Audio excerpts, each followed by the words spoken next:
Hello guys, welcome and welcome to my kitchen channel. आज આપણે બનાવવાના છીએ સુપર ટેસ્ટી એવા ક્રિસ્પી પાતરા।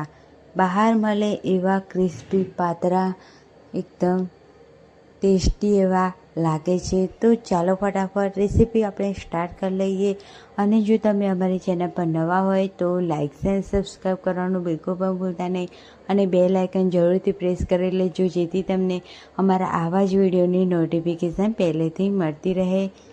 તો ચલો ફટાફટ વિડીયો આપણે સ્ટાર્ટ કરી લઈએ। તો એક મોટા બાઉલમાં મેં બે મોટી વાટકી ચણાનો લોટ એડ કર્યો છે ચારીને। ત્યારબાદ તેમાં 1 ચમચી કશ્મીરી લાલ મરચું પાવડર, 1 ચમચી હળદર, 1 ચમચી સ્વાદ અનુસાર મીઠું, 1 ચમચી અજમો, 1 ચમચી ગરમ મસાલો, 1 ચમચી તલ, 1 ચમચી આદુ મરચાં લસણની પેસ્ટ એડ કરીશું અને 1 મોટું લીંબુનો રસ એડ કરીશું, 1 ચમચી ખાંડ એડ કરીશું, થોડું પાણી એડ કરીશું અને મિક્સ કરીશું બધું જ। ત્યારબાદ થોડું પાણી એડ કરીશું અને બધું જ બેટરને મિક્સ કરીશું। થોડું પાણી એડ કરવાનું છે, નહીં તો ગાંઠા પડી જશે ચણાના લોટના। તો થોડું પાણી એડ કરી અને એકદમ સરસ રીતે મિક્સ કરવાનું છે। મિક્સ થયા બાદ લાગે કે પાણી એડ કરવાનું છે તો જ પાણી એડ કરવાનું। તો બેટર થોડુંક ગાઢું છે તો થોડું એવું પાણી આપણે એડ કરીશું અને ફરીથી મિક્સ કરી લઈશું। તો બેટર એકદમ ઠીક એવું બનીને રેડી થઈ ગયું છે। તો હવે આપણે અળવીના પાન મેં કટ કરી અળવીના પાનના નસોને કટ કરી અને ધોઈ લીધા છે, સાફ કરી લીધા છે। તો હવે આપણે આ રીતે અળવીના પાન ઉપર આપણે બેટરને લગાવીશું અને આ રીતે બધા જ પાનને ઉપર આ રીતે લગાવીશું। એક પાન ઉપર એક પાન મૂકીશું અને એકદમ સરસ રીતે બેટરને લગાવી લઈશું। તો મેં 5 પાના લીધા છે અને આ રીતે પાથરી અને એકદમ સરસ રીતે બેટર લગાવી દીધું છે અને આવી રીતે સાઈડ બાજુથી આપણે ફોલ્ડ કરીશું અને ત્યાં પણ આપણે બેટરને લગાવી દઈશું। ત્યારબાદ હવે આપણે આ રીતે ફોલ્ડ કરવાનું છે રાઉન્ડ શેપમાં।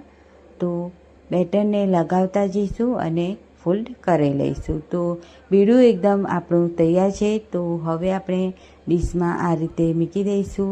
ત્યારબાદ બીજું બીડું પણ આપણે રેડી કરી લઈએ। તો એક પાન ઉપર આ રીતે ઊંધું ચતું પાન મૂકી અને આ રીતે બેટરને લગાવી લઈશું। તો બધું જ બેટર બે બીડાની અંદર વપરાયું છે મારે। તો બધું જ બેટર આ રીતે લગાવી અને બીડું તૈયાર કરી લઈશું। બાજુમાં પાણી ગરમ કરવા મૂકી દીધું હતું। તો આપણા પાતરા એકદમ સરસ રીતે બફાઈ જાય તેને 20થી 30 મિનિટ માટે કૂક થવા દેવાના છે। તો સાઈડમાં મેં તેલ ગરમ કરવા મૂકી દીધું છે અને પાતરા આપણા એકદમ સરસ રીતે બનીને રેડી થઈ ગયા છે। તો હવે મેં એને ઠંડા કરી લીધા હતા। તો હવે આપણે તેને કટ કરી લઈશું ચપ્પાના મદદથી। તો આપણે બહુ પાતળા એકદમ કટ નથી કરવાના, એકદમ આ રીતે જાડી સ્લાઇસમાં જ આપણે પાતરાને કટ કરીશું, બિલકુલ પણ નીકળે નહીં। તો તમે જોઈ શકો છો કે એકદમ સરસ એવા પાતરા આપણા બનીને રેડી થયા છે। તો બાજુમાં તેલ ગરમ થઈ ગયું છે। તો હવે આપણે તેમાં પાતરાને એડ કરી દઈશું અને એકદમ મીડિયમ ટુ લો ફ્લેમ પર આપણે તેને થવા દઈશું અને બીજી સાઈડથી એને ફેરવી લઈશું બધા જ પાતરાને આ રીતે। તો ખૂબ જ ટેસ્ટી એવા આ પાતરા ક્રિસ્પી એવા બનીને રેડી થાય છે ફ્રેન્ડ્સ। બહાર મળે એવા આ રીતે જો તમે ટ્રાય કરશો તો તમારા પાતરા એકદમ બહાર મળે એવા ક્રિસ્પી લેયરવાળા બનીને રેડી થશે।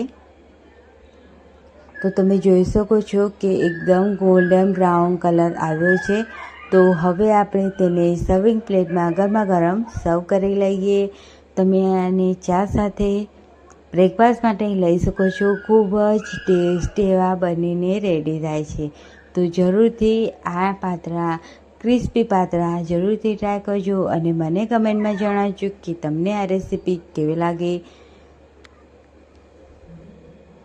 તો તમે જોઈ શકો છો કે એકદમ ક્રિસ્પી પાતરા આપણા બનીને રેડી થયા છે.